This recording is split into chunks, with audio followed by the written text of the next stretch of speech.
गांव का विकास हो। मेरे अनुज भाई शर्मा जी ने जैसे कहा कि गांव में सड़कें बने, गांव के लोगों के विचारों के अनुसार, उनकी भावनाओं के अनुसार गांव का विकास हो। इस बात के लिए प्रजातंत्र में हमेशा कई वर्षों से, या यूं कहूं कि देश आजाद होने के बाद ये तय हुआ है कि गांव में पंचायत राज की स्थापना की जाए। और पंचायत राज की सबसे पहली कड़ी है पंचायत का चुनाव। सरपंचों का चुनाव हो चुका, पर सरपंचों को भी पैसा देने के लिए या उनके ऊपर रख रखाव करने के लिए चुनाव वो होता है जो पंचायत समिति और जिला परिषद का होता है। इस पंचायत समिति के वार्ड नंबर 12 के दिवाकरी के चुनाव में संसार की सबसे बड़ी पार्टी आपके बीच में भारतीय जनता पार्टी के रूप में कमल का फूल लेकर हाजिर हुई है।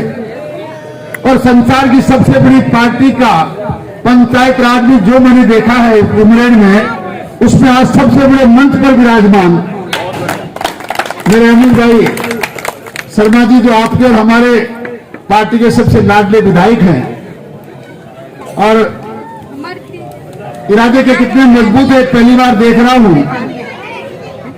कि जनता की आवाज को बुलंद होना चाहिए। इस बात के लिए थोड़ी बहुत अहमियत होती तो कोई मायना नहीं रखती। हम सबके खैर को, हम सबके संरक्षक परम सम्मानीय ज्ञानदेव जी आहूजा साहब मेरे साथ पिछले 20 दिन से लगातार उमरेड पंचायत समिति में प्रधान बनाने के लिए क्या किया जाए, इस बात की चिंता करने वाले भाई देशराज जी, हमारी प्रत्याशी बहन राजबाई जी, और ये सम्मानित मंच जिसको पहले ही मैंने पंचायत राज के चुनाव का सबसे बड़ा मंच कहा है, इस सम्मानित मंच के समक्ष विराजमान मोतियों से महंगे मेरे किसान बुजुर्गों, जिगर के लहू से प्यारे मेरे जवान दोस्तों, माताओं, बहनों और बच्चों, देवी और सज्जनों, पिछले 20 दिन से लगातार अलवर जिले की इस पंचायत समिति में लगातार इस बात की चिंता इसलिए कर रहे हैं कि आया तब लोगों ने कहा एमएलए साहब आए तो हैं, पर देश आजाद होने के बाद उमरेड में कभी भारतीय जनता पार्टी का प्रधान नहीं बना। गलत तो नहीं? उस दिन से एक जज्बा लिए खड़े, गांव गांव ढानी ढानी जाने का कारण मात्र एक ही है, क्या संजय शर्मा जी जैसे भाई अगर हमारे साथ हैं और इस प्रकार के कार्यकर्ताओं में जुनून है, और उसके बाद भी अगर हम भारतीय जनता पार्टी का प्रधान नहीं बना पाते तो मैं समझता हूं हमारी गलती है। आप लोगों के वार्ड का जुनून देखकर तो लगता है कि हम इस मिशन में कामयाब हो जाएंगे, पर आज भाई संजय जी ने और ज्ञानदेव आहूजा जी ने जो आशीर्वाद हमें दिया है, जो संबल मुझे दिया है, उसके भरोसे मैं आप लोगों को विश्वास दिला सकता हूं कि पहली बार उमरेड में भारतीय जनता पार्टी का प्रधान बनने जा रहा है। ये दुनिया की सबसे बड़ी पार्टी ऐसे नहीं बन गई। इसके कार्यकर्ता जो जुनून के साथ लगते हैं और जो इतनी महत्वाकांक्षा रखते हैं, महत्वाकांक्षा नहीं इतना ताकत अपने में रखते हैं कि हमने से ही हमारे एक बुजुर्ग नेता ने जब लोकसभा में उनके खड़ा हुआ था, आज 2 हैं। वक्त आएगा जब पूरे देश में भारतीय जनता पार्टी का परचम फहराएगा। हम उनके पीछे काम करने वाले लोग हैं, हम उन लोगों के पीछे काम करने वाले लोग हैं जिन्होंने कहा देश में एक निशान, एक संविधान, एक विधान, एक प्रधान होगा। वो हमने करके दिखाया। कश्मीर से कन्याकुमारी तक भारतीय जनता पार्टी के कमल के का फूल लहराने वाली पार्टी के हम सदस्य, हम सब लोग मिलकर एक साथ काम करेंगे तो ऊपरी उमरेड में नहीं, अलवर जिले में जिला प्रमुख हमारा होगा और आने वाले समय में राजस्थान में भारतीय जनता पार्टी की सरकार होगी। भाई संजय शर्मा जी आपके विधायक होंगे और उस दिन आपका विकास जब होगा तो आज आपको शुरुआत कर देनी चाहिए। आज आप पंचायत चुनाव से शुरुआत अगर करेंगे तो आने वाले समय में आपका संपूर्ण विकास होगा। और एक छोटा सा नमूना है, आज पंचायत चुनाव की आचार संहिता के अंदर भी आपको सड़क की सौगात मिली है। मैं आपको विश्वास दिलाना चाहता हूं, अगर आपने संजय शर्मा जी की बात को माना, आज हम आपने हमारा निवेदन अगर स्वीकार किया तो मैं आपको विश्वास दिला सकता हूं, मात्र एक स्नानघर नहीं, मात्र एक सड़क नहीं, आपकी पंचायत समिति होगी, आपका प्रधान होगा और आपके गांव में आप जैसा चाहेंगे आपके विधायक जी और आपके प्रधान जी मिलकर आपका बजट लेकर आएंगे, आपका विकास करेंगे। मैं बहुत देर हो चुकी है, लंबी चौड़ी चर्चा करना नहीं चाहता और सारी की सारी चीजें जहां ज्ञानदेव जी आहूजा और संजय शर्मा जी जैसे लोग बोल जाए वहां बोलने के लिए कुछ बचता नहीं। मैं आपको इतना निवेदन करना चाहता हूं हम सब कार्यकर्ता लोग मिलकर इस क्षेत्र के विकास की कोई कमी नहीं आने देंगे। आपके गांव आपका पूरा मान और सम्मान रखेंगे। आप सब लोग जानते हैं भारतीय जनता पार्टी जब भी सरकार में आई है, महिलाओं का मान सम्मान बढ़ा है, बालिकाओं की सुरक्षा बढ़ी है, बुजुर्गों का सम्मान बढ़ा है। आप लोग जानते हैं सरकार में त्राही मची हुई थी। कोरोना के समय राजस्थान की सरकार ने हाथ ऊपर कर दिए। भारतीय जनता पार्टी के प्रधानमंत्री ने उस समय भी राजस्थान की जनता से कहा 1, 2, 5 दिन का नहीं, 1 महीने का एडवांस राशन मैं लोगों के पास पहुंचाऊंगा। जो जरूरतमंद है वो ये काम हमने भली भांति किया।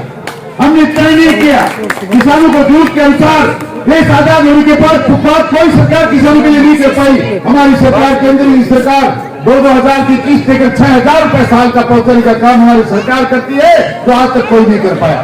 हम लगातार किस प्रकार से अस्पताल बने।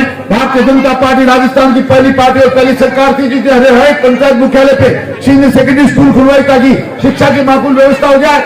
जगह जगह अस्पताल बनवाए गए और तो और राजस्थान में नहीं पूरे हिंदुस्तान में जगह जगह आपके सामने एम्स बने हैं, अस्पताल बने हैं, पीएचसियां बनी हैं। आपके स्वास्थ्य की पूरी चिंता रखी गई है। हम लोगों ने एक कानून में इतना बड़ा प्रावधान पिछली सरकार में किया था कि कोई भी व्यक्ति जो बलात्कार करेगा उसको फांसी की सजा दी जाएगी।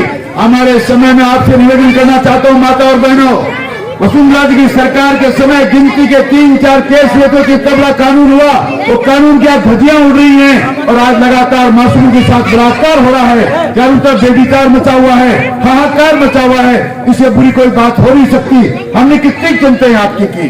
गरीब व्यक्ति अस्पताल में जाए, रेलवे स्टेशन जाए, अपने मेहमान को छोड़ने जाए, शहर में सुबह जाए तो 8 रुपए में नाश्ता, 5 रुपए में नाश्ता, दोपहर में जाए तो 8 रुपए में खाना, और वो भी भामाशाह स्वास्थ्य बीमा कार्ड के माध्यम से 1 रुपए से लेकर करोड़ रुपए तक का इलाज फ्री में राजस्थान की सरकार करती थी। आज क्या हुआ? मात्र नाम बदले गए। आज न आपके स्वास्थ्य की चिंता है, न आपके पेट की चिंता है, न बच्चों की शिक्षा की चिंता है, न बालिकाओं के मान सम्मान की चिंता है। चारों तरफ लूट खसोट मची हुई है, अवैध खनन हो रहा है। राजस्थान का मुखिया सो रहा है। एक साल तक जिस राजस्थान का मुख्यमंत्री अपने घर में सोता हो, वो राजस्थान को कहीं न्याय मिल सकती है ऐसा मुझे तो कहीं लगता है नहीं। अब आप लोगों को निर्णय करना है आने वाली 26 तारीख को। अगर आप भारतीय जनता पार्टी के कमल का फूल का बटन दबाएंगे, वैसे अगर शब्द मुझे यूज नहीं करना चाहिए, क्योंकि आपका जोश और जुनून देखकर मुझे लगता है कि आपको निश्चय करके आए हैं, आपको राजभाई को जिताना है। पर आपको विश्वास दिलाना चाहता हूं, आपकी जीत उमरेन पंचायत समिति के प्रधान की जीत होगी और आपका प्रधान बनेगा तो आपके पंचायत समिति का ऐतिहासिक विकास होगा। आज भाई संजय शर्मा जी कह रहे थे कि मैं एक संकल्प लेकर आया हूं, तो संकल्प के शब्द से एक नाम याद आ गया। ये तो देशराज जी कहेंगे कि आपने आज तो कुछ सुना नहीं, नया नहीं। व्यक्ति ने लिखा है कि ईश्वर का दिया कभी अल्प नहीं होता, ईश्वर का दिया कभी अल्प नहीं होता, जो टूट जाए बीच में वो संकल्प नहीं होता। हार का सपना तो दूरी रखना मेरे दोस्तों, जीत का कोई विकल्प नहीं होता। इसलिए आप जीतेंगे ऐसा मैं सोचता हूं। दोनों पैर मिल रहे हैं, जैसा ज्ञानदेव आहूजा जी कह रहे थे। लोग कहते हैं हिंदू धर्म को मानने वाले, लेकिन इस समय कोई झूठ नहीं बोलता। इसलिए ईमानदारी के साथ आप एक बार दोनों हाथ उठाकर मुझे विश्वास दिलाने देंगे, मैं भारतीय जनता पार्टी की जिंदाबाद का नारा लगाऊंगा तो मैं समझूंगा। और जितने लोग प्रांगण में हैं ये हाथ उठाकर कह देंगे तो मैं समझूंगा कि वार्ड नंबर 12 में दुनिया की कोई ताकत हमें हरा नहीं सकती। भारतीय जनता पार्टी, भारतीय जनता पार्टी, भारत माता की जय। जय हिंद। राम राम साहब।